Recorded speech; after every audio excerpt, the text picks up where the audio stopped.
Female Transformers, or Fembots, have been highly underrepresented in any toy line in the Transformers continuity. When it comes to G1 Transformers, they refuse to release a female Transformer, even though the competition of the time, GoBots, had Crasher, Pathfinder, and many other female toys sold in their line. Many would even argue that we didn't see the first female Transformer toy until Black Arachnia came around in the Beast Wars line.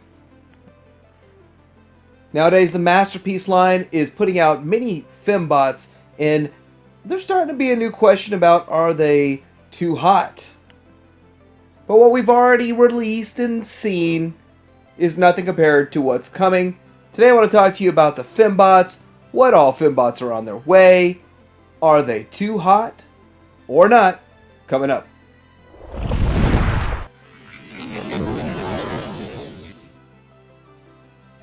Starting out, I want to talk about Arcee. Now, this character has gotten the most attention, is the most prominent character in there. I'm not going to talk about her too long simply because I've made enough videos about her, but the reality of it is that she is a pretty simple character and looks pretty good in some of the representations, but I don't feel any representation has nailed this character yet. When it comes to fans toys wanted to represent their character, their figure, as being a very sexual figure in many different ways and many different reasons, showing some different poses such as Springer and her having some fun. Now, at the time this came out, this did cause an uproar in the community. There was a discussion about it, and these pictures they felt were not very tasteful. So Toy World, with their Leia, decided they wanted to join in the fun. And of course they did. Now, MMC with their Azalea seems to be the most innocent. Really haven't found too many crazy pictures of their figure. But she does look good. She does look very feminine.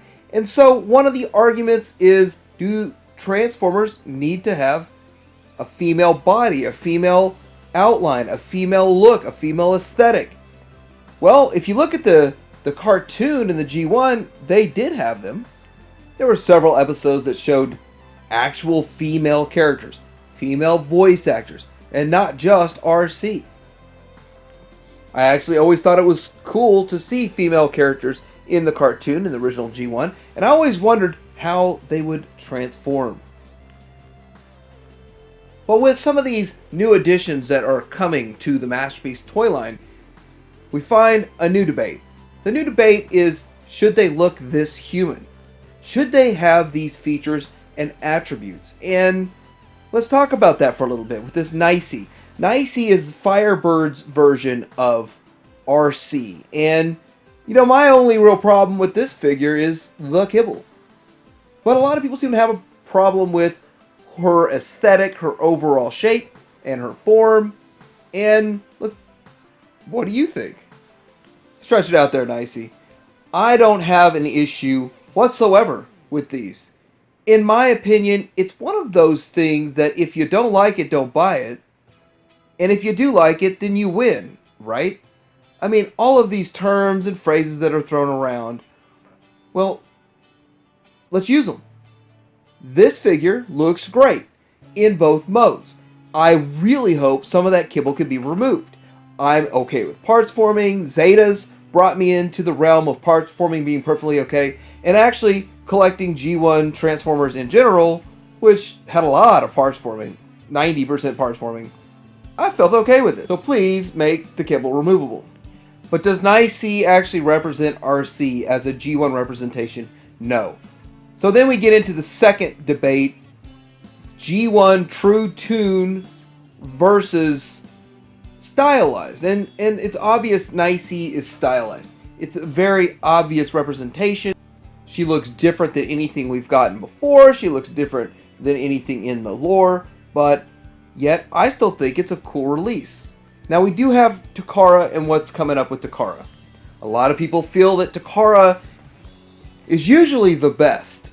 They usually nail the aesthetic. They always look good. They always match the tune. This one has the chest a bit off-centered, a little bit low. And I agree with that. Everything else about her I feel is okay, including a giant backpack. But when you look at her overall aesthetic, she is more of a woman in the hips department, because those hips don't lie. And it's a more of a feminine look. Those feminine features carry over far more than any other release that we've seen so far. Well, okay, so Black Arachnia looks very feminine, but I have to admit that Black Arachnia looks very screen accurate. So to look extremely feminine and look extremely screen accurate at the exact same time, well, I don't have a problem with that at all. I don't see any issue. And guess what? Most people didn't, because it looked good. This figure's criticism is mostly in a QC issue, or maybe a fragility issue, and of course that they don't like the bug mode. But the reality of it is, Takara did what they do best and nailed the skull. MMC even came out with their Nightbird, and that's another Fembot that's floating around out there. Now this one, there's nothing, overly hot about this one. You could say this is in the not department, but still, it's a good representation of that character. I thought it was pretty cool. I never picked it up, but hey, maybe down the road I will. The main line made this character Windblade look extremely kiddish, childish, and that's kind of what people's mentality or expectation of the character is. Now we have the Cyberverse, we also have the Titans Return version, which I think is the most sought after version, and even in the Titan Returns version, you see a more feminine look. I mean, not an extremely feminine look, but a more feminine look. And there's also a Generations version, which still looks pretty good, and you could tell, definitely, that's a female character. But many people feel like Flames Toys has gone too far with their new design. I actually don't see it at all. I don't see how this is too hot to get made. I don't see why there's even a debate or an uproar in the community about this particular figure. In fact, I've got her on pre-order to be my first Flames Toys figure ever. And yes, it's a non-transformable kit, model kit. But hey, she looks good, and I really would like to have her next to all my Arcees. Maybe there'll be a third-party upgrade for those wings, right? So when I set out and I look for some representation of this character in the IDW comic series, what I see really looks like it matches this figure a lot. In fact, matches it far closer than I expected. And you could tell that's a female character on the cover of this magazine. I guess that's the cover. And looking over, I remember this character in the Machinima series. And yes, I do agree that the comics does make her look more feminine than the Machinima series. But in the end, I don't think Flames Toys went too far. And actually, if Flames Toys were to change this design and make it look more robotic and less human, I would be disappointed in them as a company. Them as a company that holds the official license to make these figures. Now, Flames Toys also brings us these characters with this massive pelvic thrust. Now, if they were to go back and change Windblade and make her look less feminine and more like a dude bot, then I would say we need to go back and have less pelvic thrust on these guys, because that offends me.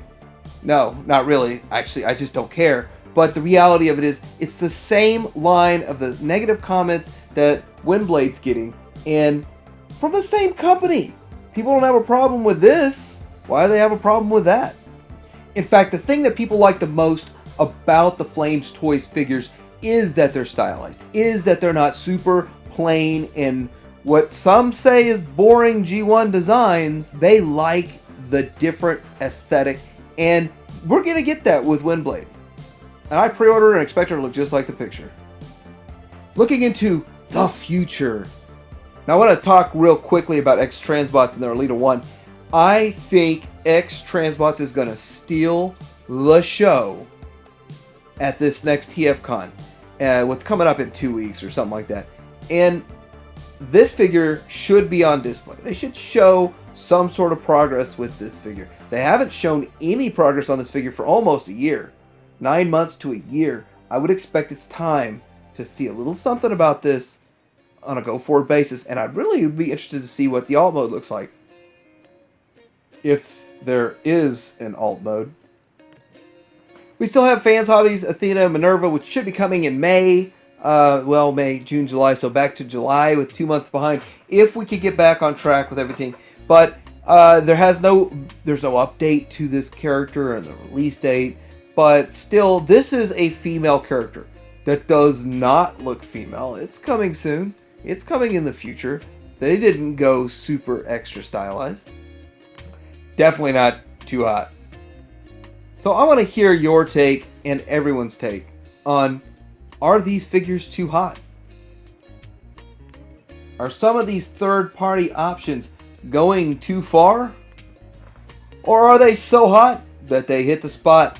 Hey, like and subscribe. Tidarium Hanger out.